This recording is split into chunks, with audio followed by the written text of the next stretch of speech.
일부 관리 대상 지정 코드명 속히. 13. 경찰의 칭찬. 경찰서의 공기는 탁하고 건조했다. 하얀 형광등 불빛 아래 분주하게 오가는 제복 입은 사람들과 서류 뭉치 냄새가 뒤섞여 낯선 위압감을 풍겼다. 나는 조사실의 딱딱한 의자에 앉아 맞은편에 앉은 젊은 경찰관을 멍하니 바라보았다. 그는 방금 전까지 내게 뜨거운 믹스커피를 건네며 연신 감탄사를 내뱉고 있었다. 이야, 정말 대단하십니다, 선생님. 다시 생각해도 아찔하네요. 그 어두운 곳에서 그렇게 빠른 속도로 움직이는 범인의 손을 정확히 맞추시다니. 무슨 특수부대라도 나오셨습니까? 아닙니다. 저는 그냥 그게 아니라 내 목소리는 힘없이 갈라져 나왔다. 나는 뭐라고 설명해야 할까? 나는 사실 저 유리창을 깨려던 예비 범죄자였고 내 의도와는 아무런 상관없이 모든 일이 벌어졌다고. 하지만 그 말을 고지곳대로 믿어줄 사람이 있을까? 하하, 겸손하시기는. 저희가 확보한 주변 상점 카메라 영상을 보니 선생님께서 돌을 던지시는 모습이 아주 희미하게나마 찍혔더군요. 물론 그 순간에 광고 트럭이 절묘하게 지나가서 결정적인 장면은 가려졌지만 선생님이 아니었다면 오늘 밤 저 소매치기 범은 절대 잡지 못했을 겁니다. 젠장, 그 트럭까지도. 내 마지막 희망마저 사라졌다. 증거 영상이 없으니 나는 이제 빼도 박도 못하는 영웅이 되어버렸다. 선생님 같은 분을 저희가 그냥 보내드릴 수는 없죠. 용감한 시민 표창이라도 추천해드려야겠습니다. 성함과 연락처를 다시 한번 정확하게. 아니, 괜찮습니다. 정말 괜찮습니다. 나는 손사래를 쳤다. 내 신원이 알려지는 것만은 막아야 했다. 지금 내 이름이 시스템에 다시 등록된다면 온갖 독촉과 압류 절차가 나를 덮쳐올 터였다. 저는 그냥 우연히 그 자리에 있었을 뿐입니다. 정말입니다. 겸손함까지 갖추셨군요. 진정한 영웅은 다들 선생님 같으신가 봅니다. 경찰관의 눈은 진심 어린 존경심으로 반짝이고 있었다. 그의 순수한 호의가 나에게는 세상 그 어떤 비난보다도 더 아프게 느껴졌다. 이 지독한 오해의 감옥에서 벗어나고 싶었다. 저는 영웅이 아닙니다. 제발 제 말을 믿어주십시오. 저는 그냥 알겠습니다. 알겠습니다. 선생님의 뜻이 정 그러시다면 강요할 수는 없죠. 하지만 저희가 작은 사례라도 하고 싶은데 그것마저 거절하지는 말아주십시오. 그는 자리에서 일어나 서랍에서 빳빳한 봉투 하나를 꺼내 내게 내밀었다. 이건 경찰서장님께서 특별히 전하시는 금일봉입니다. 큰 금액은 아니지만 선생님의 용기에 대한 최소한의 보답이라고 생각하고 받아주십시오. 나는 멍하니 그 봉투를 내려다보았다. 나는 죗값을 치르기 위해 이곳에 오고 싶었다. 하지만 내 손에 쥐어진 것은 차가운 수갑이 아니라 돈이 담긴 따뜻한 봉투였다. 제발 이러지 마십시오. 저는 이걸 받을 자격이 없습니다. 자격이요? 무슨 말씀을 그렇게 하십니까? 선생님이야말로 이 돈을 받을 자격이 충분하고도 넘치시는 분입니다. 경찰관은 내 손에 억지로 봉투를 쥐어주었다. 나는 더 이상 저항할 힘이 없었다. 모든 것이 내 의지와는 정반대로 흘러가고 있었다. 조사는 그렇게 끝났다. 나는 범죄자가 아닌 영웅으로서 조사를 받았다. 경찰서 문을 나서는 내 등 뒤로 젊은 경찰관의 우렁찬 목소리가 들려왔다.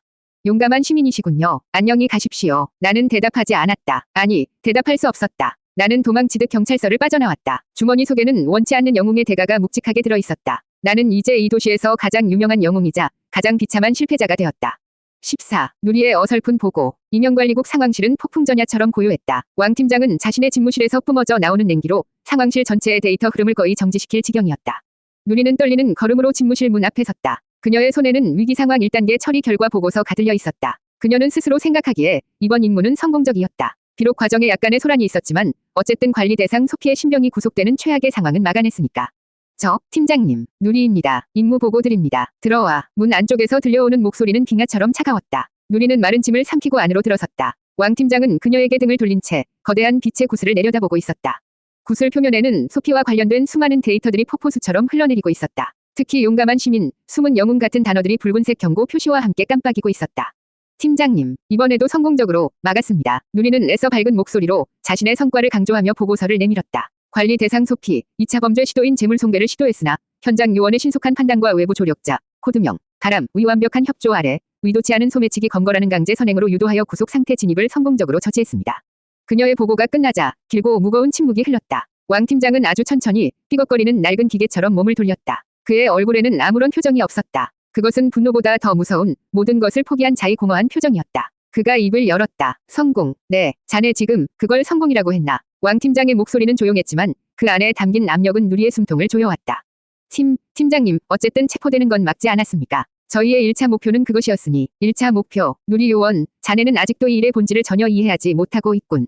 왕 팀장은 자리에서 일어나 그녀의 코앞까지 다가왔다. 그는 누리의 눈을 똑바로 쳐다보며 얼음처럼 차가운 목소리로 말했다. 우리의 진짜 목표가 뭔지 아나? 대상의 상태 유지야. 불운 수치가 폭발하지 않도록, 그래서 도시 시스템의 버그를 일으키지 않도록 최대한 조용히, 최대한 눈에 띄지 않게 현상 유지를 하는 거라고.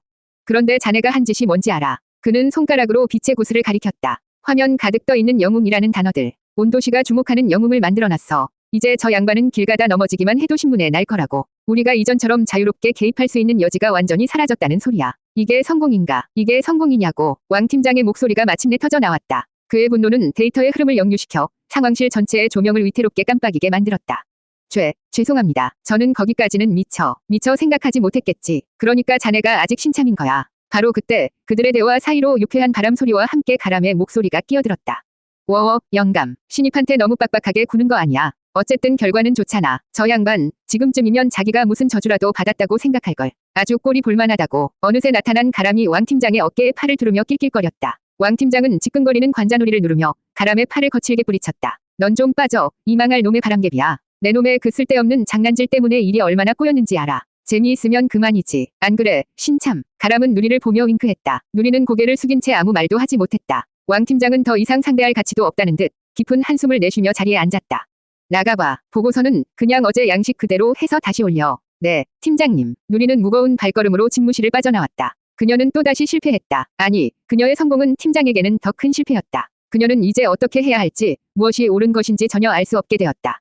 그녀의 등 뒤로 왕 팀장의 지친 혼잣말이 희미하게 들려왔다. 저 재수 없는 양반 하나 때문에 내 명예 못 살지, 정말.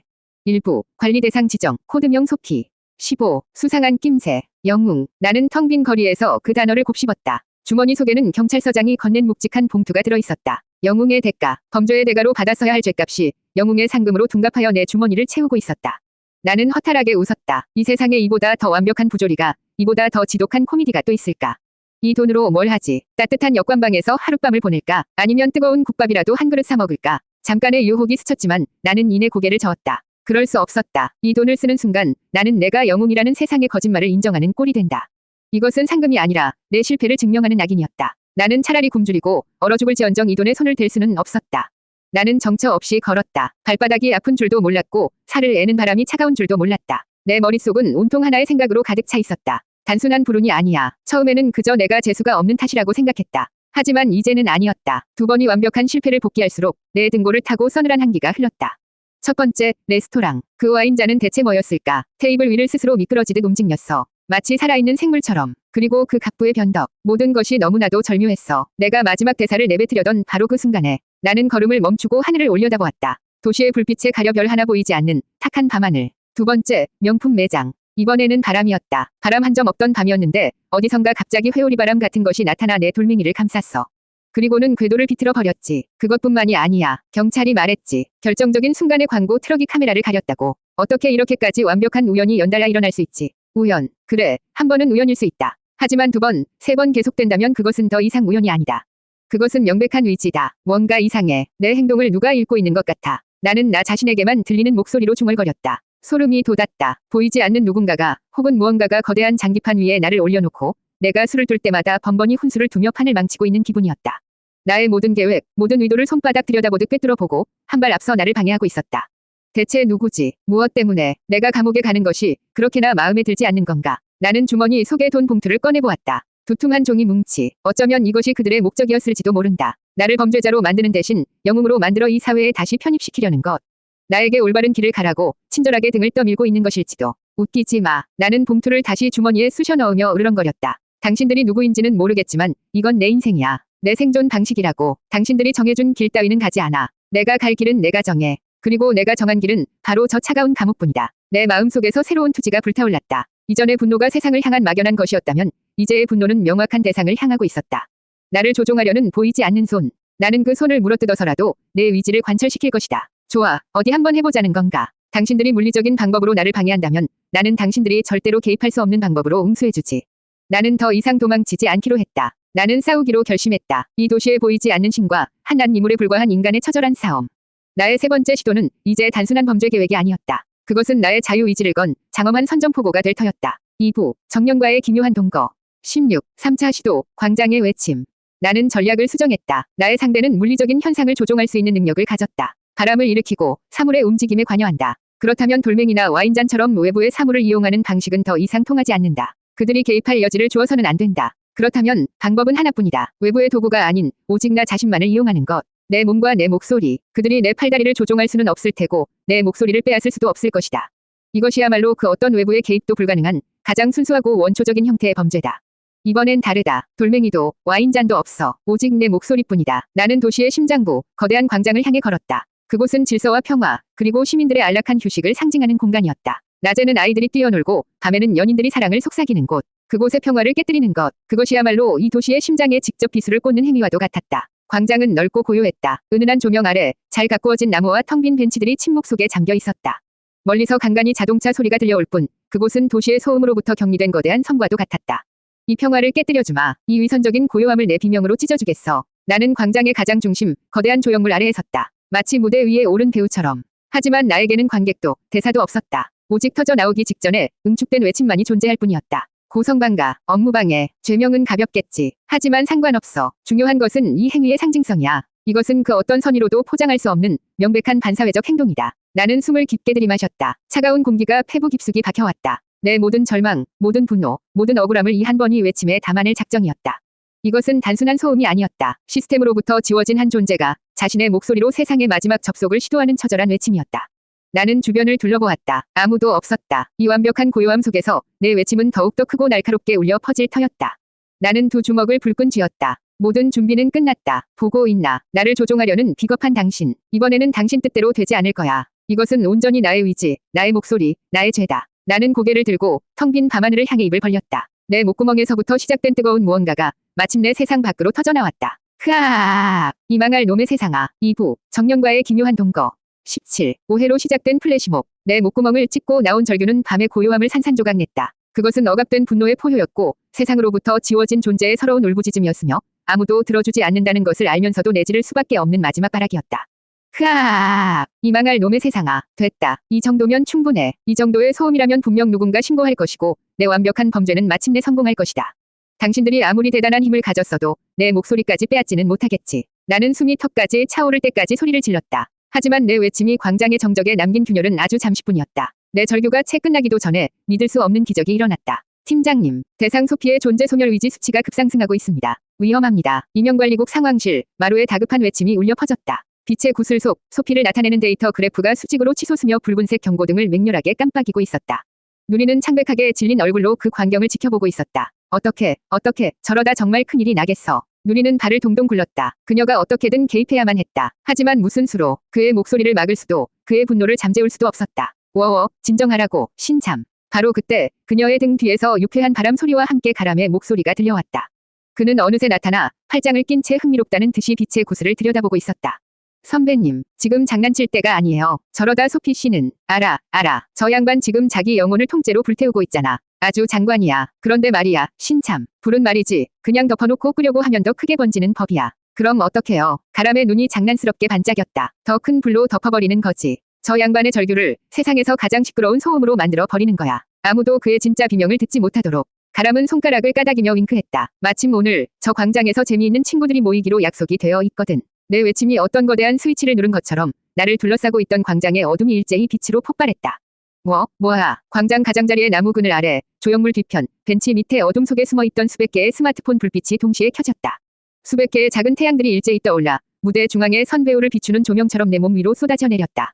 나는 눈이 부셔 팔로 얼굴을 가렸다. 신호다. 모두 준비. 어둠 속에서 누군가 외치는 소리가 들렸다. 그와 동시에 어디선가 웅장하고 몽환적인 음악 소리가 울려 퍼지기 시작했다. 광장 곳곳에 숨겨져 있던 스피커들이 일제히 소리를 내기 시작한 것이다. 뭐야, 이 사람들은 또. 나는 당황해서 주위를 둘러보았다. 어둠 속에서 사람들이 나타났다. 한두 명이 아니었다. 수십, 아니 100명은 좋게 넘어 보이는 사람들이었다. 그들은 모두 약속이라도 한듯 검은색의 단조로운 옷을 입고 있었고 얼굴에는 아무런 표정이 없었다. 그들은 빛과 음악에 맞추어 어둠 속에서 스며나오듯 광장 중앙으로 모여들기 시작했다.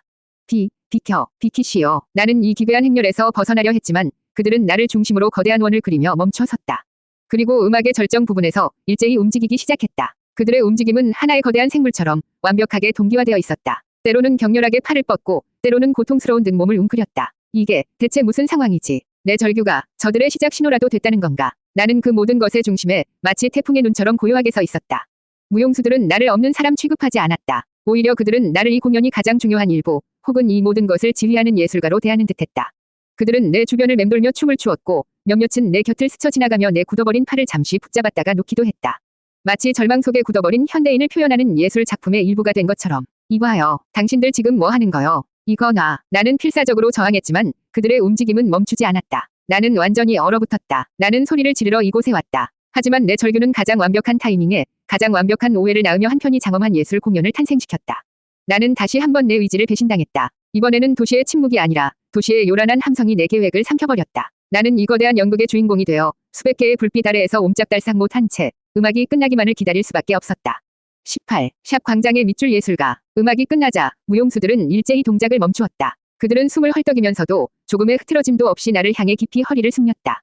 마치 위대한 지휘자에게 경의를 표하는 오케스트라 단원들처럼. 그리고는 박수 소리 하나 없이 왔을 때와 마찬가지로 조용하고 신속하게 흩어지기 시작했다. 그들은 약속이라도 한 듯 광장 가장자리에 어둠 속으로 스며들어 순식간에 자취를 감추었다. 나는 텅 빈 광장 한복판에 망연자실한 표정으로 서 있었다. 내가 방금 무엇을 겪었는지 도무지 실감할 수 없었다. 모든 것이 한바탕의 기이한 꿈처럼 느껴졌다. 내 절규가 예술이라고. 나는 헛웃음을 터뜨렸다. 내 처절했던 생존의 몸부림이 고작 한편이 볼거리로 전락해버렸다. 이보다 더한 모욕이 있을까. 나는 힘없이 그 자리에 주저앉았다. 다음 날 아침 내가 차가운 지하도 한 구석에서 신문지를 덮고 잠에서 깨어났을 때 온라인 세상은 나로 인해 발칵 뒤집혀 있었다. 팀장님, 어제 그 영상 조회수가 벌써 1000만을 넘었습니다. 임영관리국 상황실 마루가 흥분된 목소리로 외쳤다. 왕 팀장은 지끈거리는 관자놀이를 누르며 빛의 구슬에 떠있는 수많은 기사 제목들을 쳐다보았다.